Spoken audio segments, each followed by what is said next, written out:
ஆண்டவராகிய இயேசு கிறிஸ்துவின் நாமத்தினாலே உங்கள் அனைவருக்கும் என்னுடைய அன்பான வணக்கத்தையும் வாழ்த்துக்களையும் தெரிவித்துக் கொள்கிறேன். 1 யோவான் 5ஆம் அதிகாரம் 4ஆம் வசனம் சொல்லுகிற நம்முடைய விசுவாசமே உலகத்தை ஜெயிக்கிற ஜெயம். அன்பு சகோதர சகோதரிகளே, இந்த மாலை வேளையில் இந்த நிகழ்ச்சியை பார்த்து கொண்டிருக்கிறீர்கள் அல்லவா? உங்களுடைய விசுவாசம் எப்படிப்பட்டதாக இருக்கிறது? எபிரேயர் 11ஆம் அதிகாரம் 6ஆம் வசனம் சொல்லுகிறது, விசுவாசம் இல்லாமல் தேவனுக்கு பிரியமாக இருப்பது கூடாத காரியம். ஆகவே நான் தேவனுக்கு பிரியமான வாழ்க்கை வாழ விரும்புகிறேன், தேவனுக்கு பிரியமாய் வாழுவேன் என்ற பிரதிக்கினை தீர்மானம் எடுத்த தேவ பிள்ளைகள் அனைவரும் கண்டிப்பாக அவர் மேல் அசையாத உறுதியான ஆணித்தரமான விசுவாசம் உள்ளவர்களாக இந்த உலகத்திலே வாழ வேண்டும். அதுதான் உங்களை குறித்த தேவனுடைய திருவுள்ள சித்தமாக இருக்கிறது. அடுத்தபடியாக அந்த வசனம் என்ன சொல்கிறது? ஏனெனில் தேவனிடத்தில் சேருகிறவன் அவர் உண்டென்றும் அவர் தம்மை தேடுகிறவர்களுக்கு பலன் அளிக்கிறவர் என்று விசுவாசிக்க வேண்டும். எல்லாருக்கும் தேவன் உண்டென்ற விசுவாசம் இருக்குது. அதனால தான் இந்த நிகழ்ச்சியை பார்ப்பதற்காக தொலைக்காட்சி முன்பாகவோ யூடியூப் மூலமாகவோ நீங்கள் பார்த்து கொண்டிருக்கிறீர்கள். ஆனால் அடுத்த விசுவாசம் என்ன? தம்மை தேடுகிறவர்களுக்கு அவர் பலன் அளிக்க வேண்டும், பலன் அளிக்கிறவர் என்று விசுவாசிக்க வேண்டும்.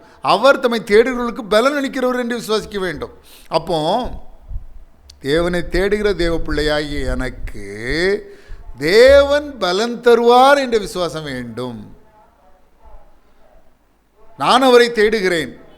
ஆண்டவர் என்ன சொல்லியிருக்காரு? விருதாவை நீ தேடுங்க, வீணா என்னை தேடுங்க, காரணம் இல்லாமல் என்னை தேடுங்க நான் சொல்லியிருக்கிறாரு. என் அன்பு மகனே, என் அன்பு மகளை, நீ என்னை தேடினால் நான் உனக்கு பலன் தருவேன்னு ஆண்டவர் சொல்லியிருக்கிறார். அதை விசுவாசிக்கணும். இதுதான் விசுவாசம். வேதம் சொல்லுகிறது யோவான் 11:40 நீ விசுவாசித்தால் தேவனுடைய மகிமையை காண்பாய். மார்க் 9:23 சொல்கிறது விசுவாசிக்கிறவனுக்கு எல்லாம் கூடும். அப்போ அது மட்டுமல்ல, ஆண்டவர் இயேசு சொன்னார், நீங்கள் ஜெபம் பண்ணும்போது எவளை கேட்டுக்கொள்வீர்களோ அவளை பெற்றுக்கொள்வோம் என்று விசுவாசியுங்கள், அவைகள் உங்களுக்கு உண்டாகும். மேலும் நீங்கள் விசுவாசம் உள்ளவர்களாய் ஜெபத்திலே எவைகளையெல்லாம் கேட்பீர்களோ அவைகளையெல்லாம் பெறுவீர்கள். அப்போ ஜெபம் பண்ணும்போது ஆண்டவர் எனக்கு தருவார்ன்ற விசுவாசத்தோடு ஜெபம் பண்ணால் ஆண்டவர் கட்டாயம் தருவார்.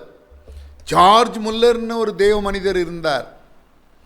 விசுவாசத்தினை வைத்தே வேறு எந்த மூலதனமும் கிடையாது, அடிப்படையும் கிடையாது, வெறும் விசுவாசத்தை வைத்தே 10,000க்கு அதிகமான தாய் தகப்பனற்ற பிள்ளைகளுக்கு ஒரு விடுதி ஒன்றை அவர்களுக்கு வேண்டிய உணவு கொடுத்து, உடை கொடுத்து, உறைவிடம் கொடுத்து அவர்களை பராமரித்து வந்தார்.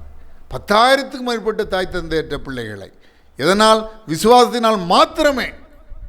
வேதம் சொல்லுகிறது, விசுவாசத்தினால் நீதிமான் பிழைப்பான். விசுவாசத்தினால் நீதிமான் பிழைப்பான்.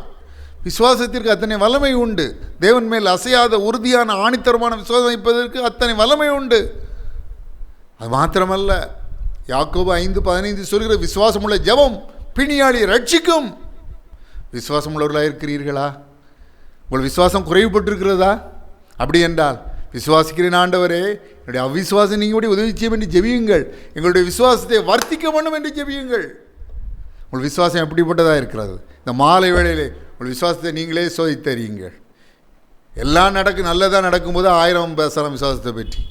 துயர நேரத்தில், பாடுகள் மத்தியில், கஷ்டங்களின் மத்தியில் நம்முடைய விசுவாசம் எப்படி இருக்கிறது? நாம் ஜெபிக்கலாம். நம்முடைய விசுவாசமே உலகத்தை ஜெயிக்கிற ஜெயம். அன்பின் பரம தகப்பனே, நாங்கள் ஆணித்தரமான அசையாத உறுதியான விசுவாசம் உங்கள் மேல் வைத்திருக்கிறோம் சுவாமி. ஆனாலும் சில சமயங்கள் விசுவாசம் குறைவுபடுகிறது. நாங்கள் விசுவாசிக்கிறோம் ஆண்டவரே, என்னுடைய அவிசுவாசம் நீங்கும்படி உதவி செய்யும். அது மட்டுமல்ல, விசுவாசத்தோடு ஜெபிக்கிறோம். தேவ பிள்ளைகளுடைய விசுவாசத்தோடு ஜெபிக்கிற தேவ பிள்ளைகளுடைய நோய்களை நீக்கும், பிணிகளை குணமாக்கும். விசுவாசத்தோடு ஜெபிக்கிற தேவ பிள்ளைகளுக்கு சரீரத்தில் நல்ல சுகத்தை தாரும், ஆசீர்வதியும். பிள்ளைகளுடைய விசுவாசத்தை வர்த்திக்க பண்ணும், எல்லா விசுவாசத்தையும் நீக்கி போடும். நன்றி இயேசு சுவாமி. சகல துதியும் கனத்தையும் மகிமையும் வல்லமையும் ஒருவருக்கே செலுத்துகிறோம். இயேசு கிறிஸ்துவின் நாமத்தினாலே வேண்டிக் கொள்கிறோம் பிதாவே. ஆமென்.